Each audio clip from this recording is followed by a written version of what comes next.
ನಮಸ್ಕಾರ ಸರ್. ನಮಸ್ತೆ ಸರ್, ನೀವು ಪರಿಚಯ ಮಾಡ್ಕೊಳ್ಳಿ ಸರ್. ನನ್ನ ಹೆಸರು VM ಚಂದ್ರಯ್ಯ ಅಂತೇಳಿ, ಯಲಹಂಕ ನಗರ ಮಂಡಲ OBC ಪ್ರಧಾನ ಕಾರ್ಯದರ್ಶಿ ಹಾಗೂ ಜವಾಬ್ದಾರಿಯುತ ನಾಗರಿಕ ಸಹ. ಓಕೆ ಸರ್, ಮೊನ್ನೆ ತಾನೇ ನೀವು ಒಂದು ಪ್ರೊಟೆಸ್ಟ್ ಮಾಡಿದ್ರಿ, ಸೊ ಅದ್ರ ಬಗ್ಗೆ ಹೇಳೋದಾದರೆ? ಸರ್, ಒಬ್ಬ ಅನಾಗರಿಕ, ಅವಿವೇಕಿ ಹಾಗೂ ಹೆಣ್ಣಿನ ಪೀಡುಕ ವಕೀಲ ಅಂತ ಹೇಳ್ಸ್ಕೊಂಡಿರುವಂಥ ಒಬ್ಬ ನಾಲಾಯಕ್ ಜಗದೀಶ್ ಏನು ಶಾಸಕರ ಬಗ್ಗೆ ಅಪಪ್ರಚಾರ ಮಾಡ್ತಿದ್ದ, ಅದರ ಪ್ರತಿಭಟನೆ ಮೊನ್ನೆ ಮಾಡಿದ್ವಿ. ಆ ಪ್ರತಿಭಟನೆ ಮಾಡುವಂಥ ಸಂದರ್ಭದಲ್ಲಿ ನಾನೊಂದು ವಿಷಯ ಹೇಳಿದ್ದೆ. ಹೌದು. ಏನು 100 ಕೋಟಿ ಹಣವನ್ನು ಮೈಕ್ರೋ ಫೈನಾನ್ಸ್ಗಾಗಿ ಧರ್ಮಸ್ಥಳದಲ್ಲಿ ಇಟ್ಟಿದ್ದಾರೆ, ನಂತರ 106 ಎಕರೆಯನ್ನು ಡಿನೋಟಿಫಿಕೇಶನ್ ಮಾಡಿ ಧರ್ಮಸ್ಥಳದ ಹೆಸರಿಗೆ ಪರಭಾರೆ ಮಾಡಿದ್ದಾರೆ, ಇದರ ಮಧ್ಯವರ್ತಿಯಾಗಿ ವಿಶ್ವನಾಥ್ ಕೆಲಸ ಮಾಡಿದ್ದಾರೆ, ಅದರ ಹಣ ಪಡೆದಿದ್ದಾರೆ ಅಂತ ಹೇಳಿದರು. ನಾನು ಹಾಗೆ ಹೇಳಿದ್ದೆ. ಇದನ್ನು ನೀವು ಬಾಯಿ ಮಾತಾಡಿದ್ರೆ ಸಾಲದು, ದಾಖಲೆಯನ್ನು ತೋರಿಸಿ ಅದನ್ನು ಪ್ರೂವ್ ಮಾಡಿದ್ದೇ ಆದರೆ ಯಲಹಂಕ ಶಾಸಕರಾದ SR ವಿಶ್ವನಾಥ್ ಅವರು ತಮ್ಮ ಸ್ಥಾನಕ್ಕೆ ರಾಜೀನಾಮೆ ಕೊಡ್ತಾರೆ. ನಾನು ನಿಮ್ಮ ಮನೆಯಲ್ಲಿ 1 ವಾರಗಳ ಕಾಲ ಬೂಟ್ ಪಾಲಿಶ್ ಮಾಡ್ತೀನಿ ಅಂತ. ಈಗಾಗಲೇ ಸುಮಾರು 10-12 ದಿನ ಆಯಿತು ಜಗದೀಶ್ ಅವರೇ, ಯಾವುದೇ ಒಂದು ದಾಖಲೆ ನೀವು ಕೊಟ್ಟಿಲ್ಲ, ಯಾವ ಪ್ರೂವ್ನೂ ಮಾಡಲಿಲ್ಲ. ಏನು ಮಾಡ್ತೀರಿ ಈಗ ನೀವು ನನ್ನ ಮನೆಗೆ ಬಂದು 1 ವಾರಗಳ ಕಾಲ ಶೂ ಪಾಲಿಶ್ ಮಾಡ್ತೀರಾ? ಒಪ್ಕೋತೀರಾ ಇದನ್ನು? ನೀವೇನೇ ಹಾಕಿದ್ರು ಕೆಲ ನಿಮ್ಮ ಹುಡುಗರು ಜಗ್ಗಣ್ಣ ಸರಿ, ಜಗ್ಗಣ್ಣ ಹಾಗೆ, ಜಗ್ಗಣ್ಣ ಹೀಗೆ ಅಂತಾರೆ. ನಿಮ್ಮ ಹುಡುಗರಿಗಾದ್ರೂ ಒಂದು ಬೆಲೆ ಕೊಡಬೇಕಲ್ವ?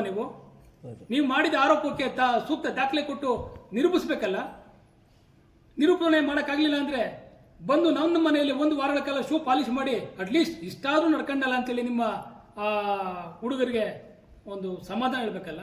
ಮಾಡಿ ಜಗದೀಶ್. ಓಕೆ ಸರ್, ಮೊನ್ನೆ ತಾನೇ ನೆನ್ನೆ ನೋಡಿದ್ರೆ ಮತ್ತೆ ವಿಶ್ವನಾಥ್ ಅವ್ರ ಬಗ್ಗೆ ಮಾತಾಡ್ತಾ ಇದ್ದಾರೆ, 500 ಕೋಟಿ ಹಂಗೆ ಮಾಡಿದ್ರು ಹಿಂಗೆ ಮಾಡಿದ್ರು ಅಂತ. ಇದು ಹೇಳೋದಾದ್ರೆ ಸರ್, ಜಗದೀಶ್ ಅವರೊಬ್ಬರು ಹುಚ್ಚ ಅಂತ ಆಗಲೇ ನಾನು ಹೇಳಿದೆ. ಆತನಿಗೆ 500 ಕೋಟಿ ಅಂದರೆ ಏನು ಅಂತ ಗೊತ್ತಿಲ್ಲ, ದಾಖಲೆ ಅನ್ನೋದು ಗೊತ್ತೇ ಇಲ್ಲ, ನಿರೂಪಣೆ ಹೇಗೆ ಮಾಡಬೇಕು ಅಂತ ಗೊತ್ತೇ ಇಲ್ಲ.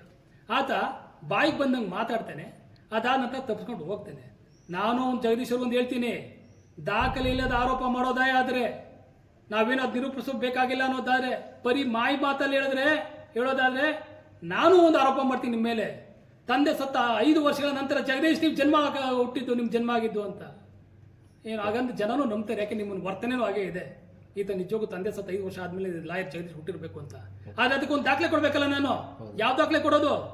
ನಿನ್ನ ತಂದೆಯ ಡೆತ್ ಸರ್ಟಿಫಿಕೇಟ್ ಕೊಡಬೇಕು, ನಿನ್ನ ಬರ್ತ್ ಸರ್ಟಿಫಿಕೇಟ್ ಕೊಡಬೇಕು, ಇವೆರಡರ ಮಧ್ಯೆ 5 ವರ್ಷ ಖಾಲಿ ಇದೆ ಅಂತ ತೋರಿಸ್ಬೇಕು. ಆಗ ಜನ ಹೋಗ್ತಾರೆ ಲಾಯರ್ ಜಗದೀಶು ತಂದೆ ಸತ್ತ 5 ವರ್ಷ ನಂತರ ಹುಟ್ಟದ ಅಂತೇಳಿ. ಹಾಗೇನ ಬಾಯಿ ಬಿಟ್ಟು ಬುಡ್ಬುಡಿಕೆ ದಾಸನಾಗಿ ಹೇಳ್ಬಿಟ್ರೆ ನಂಬಲ್ಲ. ಆ ಕ್ಷಣದಲ್ಲಿ ನಂಬಬಹುದು, ವಾಸ್ತವವಾಗಿರಲ್ಲ ಜಗದೀಶ್. ಇದು ನಿಮ್ಗೆ ಗೊತ್ತಿರಲಿ. ಯಾವುದೇ ಆರೋಪವನ್ನು ಮಾಡಬೇಕಾದ್ರೆ ಸೂಕ್ತ ದಾಖಲೆ ಇಟ್ಕೋಬೇಕು, ಆಮೇಲೆ ಆರೋಪ ಮಾಡಬೇಕು, ಆರೋಪನ ಸಾಬೀತುಪಡಿಸ್ಬೇಕು, ಆವಾಗ ನೀನು ವಕೀಲ ಅನ್ಸ್ಕೋತೀಯ. ಜಗದೀಶ್ ಏನಂತ ಹೇಳ್ತಿದ್ಯಾ? ನಾನೇ CM ಅಂತ ಹೇಳ್ತೀಯಾ? ಅವಿವೇಕಿ ನೀನು. ಒಂದು ಪಂಚಾಯತಿ ಚುನಾವಣೆಯಲ್ಲಿ ನಿಂತು ಠೇವಣಿ ತಗೊಳ್ಳೋ ಯೋಗ್ಯತೆ ಇಲ್ಲ ನಮ್ಮ ಮಗನೇ ನಿನಗೆ. ನೀನು CM ಆಗ್ತೀಯ? ನಾಚಿಕೆ ಆಗಬೇಕು ಇಂಥ ಮಾತುಗಳನ್ನ ಹೇಳೋದಕ್ಕೆ. ಜಗದೀಶ್, ನೀನು ತಲೆ ಒಡೆದು ಬದುಕ್ತಿದ್ಯಾ ಅಂತ ಜನ ಗೊತ್ತು.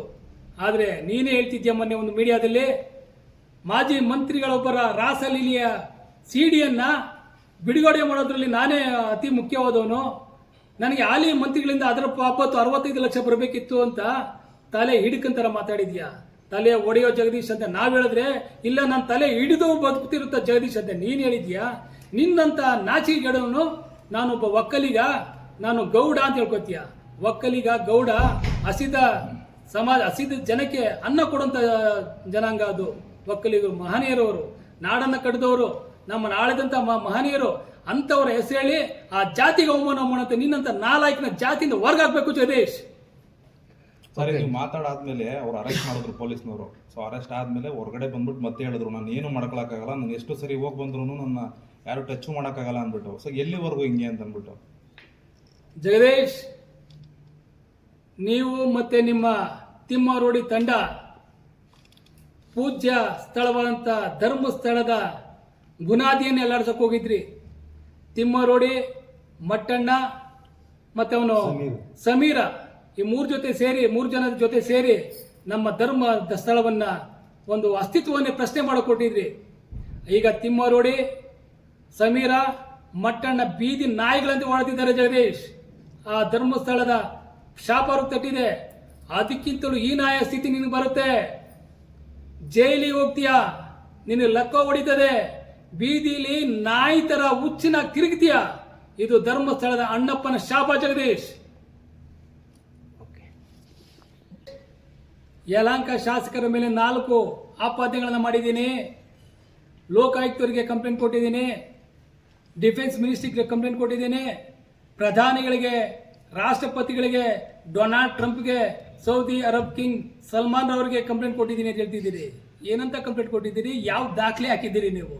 25 ರೂಪಾಯಿ ಪಾಣೆ, 75 ರೂಪಾಯಿ ಈಸಿ ಹಾಕಿದ್ದೀರಿ. ಇದನ್ನ ಡೊನಾಲ್ಡ್ ಟ್ರಂಪ್ ಏನು ಪಟ್ಟ ಕಟ್ಕೊಂಡು ಬೊಂಡ ತಿಂತಾರ? ರಾಷ್ಟ್ರಪತಿಗಳನ್ನ ತಗೊಂಡು ಏನಾದರೂ ಒರೆಸ್ಕೋತಾರ? ನೀನು ಜನ್ಮಕ್ಕೆ ವಕೀಲನಾಗಿದ್ಯಾ? ವಕೀಲನಾಗಿ ಆಪಾದನೆ ಮಾಡಬೇಕಾದ್ರೆ ಯಾವ ರೀತಿ ದಾಖಲೆಗಳನ್ನು ಕೊಡಬೇಕು ಅನ್ನೋದು ಗೊತ್ತಿಲ್ವಾ? ನಾನು ಆಗ್ಲೇ ಹೇಳಿದ್ನಲ್ಲ ನಿಮಗೆ, ತಂದೆ ಸತ್ತ ನಂತರ 5 ವರ್ಷದ ಮೇಲೆ ನೀನು ಹುಟ್ಟಿದ್ಯಾ, ಅದಕ್ಕೆ ಯಾವ ರೀತಿ ದಾಖಲೆ ಕೊಡಬೇಕು ಅಂತ. ಅದಕ್ಕೆ ಪ್ರತಿಯೊಂದು ಆರೋಪಕ್ಕೂ ಒಂದಲ್ಲ ಒಂದು ದಾಖಲೆ ಕೊಡಬೇಕಾಗತ್ತೆ. ಆ ದಾಖಲೆ ಹೇಳದೆ ಮಾತಾಡೋದು ನಿನ್ನಂತ ನಾಯಿ ನೀನು ಒಬ್ಬ.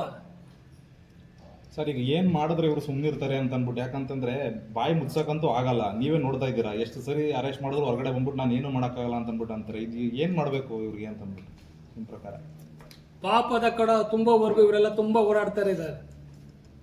ಇವತ್ತು ತಿಮ್ಮಾರೋಡು ಹೇಳ್ತಿದ್ದ, ನಾನೇ ಧರ್ಮಸ್ಥಳದ ಒಡೆಯ, ನನ್ನ ಮನೆನೇ ಧರ್ಮಸ್ಥಳ, ನನ್ನ ಮನೆನೇ ಶೃಂಗೇರಿ ಅಂತ. ಇವತ್ತು ಅವನಿಗೆ ಯಾವ ಗತಿ ಬಂತು? ಇವರ ಅಪ್ಪ ತಿಮ್ಮಾರೋಡಿ ಇವನಿಗಿಂತ 100ರಷ್ಟು ಬಲಿಷ್ಠನಾಗಿದ್ದ ಮೋದಿ ರೌಡಿ ಅವನು. ಇನ್ನು ಅವನು ಮಟ್ಟಣ್ಣ ಉಸಿ ಬಾಂಬ್ ಬೆದರಿಕೆ ಇಟ್ಟಿದ್ದ ಮಟ್ಟಣ್ಣ, ಅವನು ಸಹ ಮೆರೀತಿದ್ದ ನಾನು ಹಾಗೆ ಹೀಗೆ ಅಂತೇಳಿ. ಇನ್ನು ಅವನು ಇನ್ನೊಬ್ಬ ಯಾರವನು ಸಮೀರ, ಅವನು ಇಡಿಯಟ್, ಅವನೊಬ್ಬ ಮೆರೀತಿದ್ದ. ಇವತ್ತು ಅವ್ರ ಗತಿ ಏನಾಯ್ತು ಸರ್? ತನ್ನ ಜೀವ ಉಳಿದ್ರೆ ಸಾಕಂತ ಓಡ್ತಿದ್ದಾರೆ. ಅಂತ ದರಿದ್ರ ದೊಡ್ಡ ದೊಡ್ಡ ದರಿದ್ರಗಳೇ ಹಂಗಿದ್ದಾರೆ. ಇನ್ನು ಇವನು ಯಾವ ಲೆಕ್ಕ ಸರ್ ಜಗದೀಶ? ಇವನಂತೇನು ಆಗಿದೆ? ಅವ್ನು ಆಡ್ತಿರೋದು ನೋಡಿ. ನಾನು ಒಕ್ಕಲಿಗ ಅಂತಾನೆ ಡಿ ಕೆ ಶಿವಕುಮಾರ್ ಅವ್ರು ಬೈತಾನೆ, ನಾನು ಒಕ್ಕಲಿಗ ಅಂತಾನೆ ಮತ್ತೊಬ್ಬರು ಬೈತಾನೆ, ಒಕ್ಕಲಿಗನೆಲ್ಲರೂ ಬೈತಾನೆ, ಎಲ್ಲರೂ ಬೈತಾನೆ. ಅವನು ಹುಚ್ಚ ನಾಯಿ. ಹುಚ್ಚು ಹೆಚ್ಚಾಗಿ ಕಚ್ಚಲ್ಲ ಅಂತ ನಾವು ಅನ್ಕೊಂಡಿದ್ವಿ. ಆದರೆ ಕಚ್ಚೋ ನಾಯಿನ ಚಚ್ಚಲಿಲ್ಲ ಅಂತಂದ್ರೆ ಇದು ಮುಂದೆ ತುಂಬಾ ತೊಂದರೆ ಆಗತ್ತೆ. ಅದಕ್ಕೆ ಈ ನಾಯಿನ ಚಚ್ಚುವಂತ ಒಂದು ದಿನ ಬಂದಿದೆ. 420 ಜಗದೀಶು 440 ವೋಲ್ಟೇಜ್ ಇರೋ ಒಂದು ವಿದ್ಯುತ್ ಕಂಬ SR ವಿಶ್ವನಾಥ್ ಅನ್ನೋ ವಿದ್ಯುತ್ ಕಂಬನ ಮುಟ್ಟಿದ್ದಾನೆ. ಸುಟ್ಟು ಭಸ್ಮ ಹಾಗೆ ಆಗ್ತಾನೆ. ಇದನ್ನ ಕೆಲವೇ ದಿನಗಳಲ್ಲಿ, ತಿಂಗಳು ವರ್ಷಗಳು ಬೇಕಾಗಿಲ್ಲ ಸರ್, ಕೆಲವೇ ದಿನಗಳಲ್ಲಿ ಅವನು ಈ ಪಾಪದ ಕೊಡ ತುಂಬಿದೆ. ಧರ್ಮಸ್ಥಳದ ಅಣ್ಣಪ್ಪ ಸ್ವಾಮಿಯ ಶಾಪ ಅವನಿಗೆ ತಟ್ಟಿದೆ. ಕೆಲವೇ ದಿನ ಅವನು ಜೈಲಿಗೂ ಹೋಗ್ತಾನೆ. ಅವನ ಎಲ್ಲ ದುರಂಕಾರ ಎಲ್ಲ ಸರ್ವನಾಶ ಹಾಗೆ ಆಗತ್ತೆ. ಇದನ್ನು ಬರೆದಿಟ್ಕೊಂಡಿದ್ದೀವಿ ಸರ್. ಕೊನೆಯದಾಗಿ ಈಗ ಏನು ಕ್ರಮ ತಗೊಂತೀರಾ ಅಂದ್ರೆ ಮುಂದಕ್ಕೆ? ಲಾಯರ್ ಜಗದೀಶ್ ಹೇಳ್ತಾನೆ, ಸಹೋದರಿ ಸೌಜನ್ಯಗೆ ನ್ಯಾಯ ಕೊಡಿಸ್ಬೇಕು, ನಾವು ಹೋಗ್ತೀವಿ ಅಂತ. ಸರ್, ಸಹೋದರಿ ಸೌಜನ್ಯಗೆ ನ್ಯಾಯ ಕೊಡಿಸೋದ್ರಲ್ಲಿ ನಾವು ಇದ್ದೀವಿ ಸರ್. ನಾವು ಭಗವಂತನ ಕೇಳ್ತೀವಿ ಆಕೆ ಸಾವಿಗೆ ನ್ಯಾಯ ಕೊಡಬೇಕು ಅಂತೇಳಿ. ನಮ್ಮ ಯಾರೂ ಅದು ವಿರೋಧ ಅಲ್ಲ. ಅವರು ಸಹೋದರಿ ಸೌಜನ್ಯ ಸಾವಿಗೆ ನ್ಯಾಯ ಕೊಡಲೇಬೇಕು. ಆದರೆ ಜಗದೀಶ್, ನಿನ್ನ ಮನೇಲೂ ಕೆಲವು ಸೌಜನ್ಯಗಳ ಸೃಷ್ಟಿ ಹಾಕಿದ್ಯಾ ನೀನು. ನಿನ್ನ ಮನೆ ಹೆಣ್ಣು ಮಕ್ಕಳಿಗೂ ದೌರ್ಜನ್ಯ ಆಗಿದೆ. ಆಗಲೇ ನಾನೊಂದು ಮಾತು ಹೇಳಿದೆ, ಹೆಣ್ಣು ಪೀಡಕ ಅಂತ.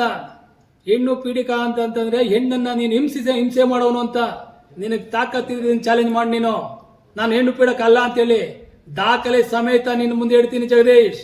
ನಿನ್ ತರ ಗಾಳಿಲಿ ಗುಂಡಾರ್ಸೋನಲ್ಲ ನಾನು, ದಾಖಲೆ ಇಟ್ಕೊಂಡು ಮಾತಾಡೋಂತನು. ನಿನ್ನಂತವನಿಗೆ ಸೌಜನ್ಯ ಅವ್ರಿಗೆ ಒಳ್ಳೇದಾಗ್ಲಿ, ಅವ್ನು ನ್ಯಾಯ ಸಿಗ್ಬೇಕು ಅಂತ ಧರ್ಮಸ್ಥಳಕ್ಕೆ ಹೋಗೋದಾದ್ರೆ ನಿನ್ನ ಮನೆಯಲ್ಲಿ 2-3 ಸೌಜನ್ಯಗಳ ಸೃಷ್ಟಿ ಮಾಡಿದ್ಯಾ ನೀನು. ನಿನ್ನ ಮನೆಗೂ ನಾವು ಸಾವಿರ ಜನರ ಸಂಖ್ಯೆ ಬಂದು ನ್ಯಾಯ ಕೇಳಬೇಕಾಗತ್ತೆ. ಆಗ ನಿನ್ನ ಗತಿ ಏನಾಗ್ಬೋದು ಯೋಚನೆ ಮಾಡು ಜಗದೀಶ್.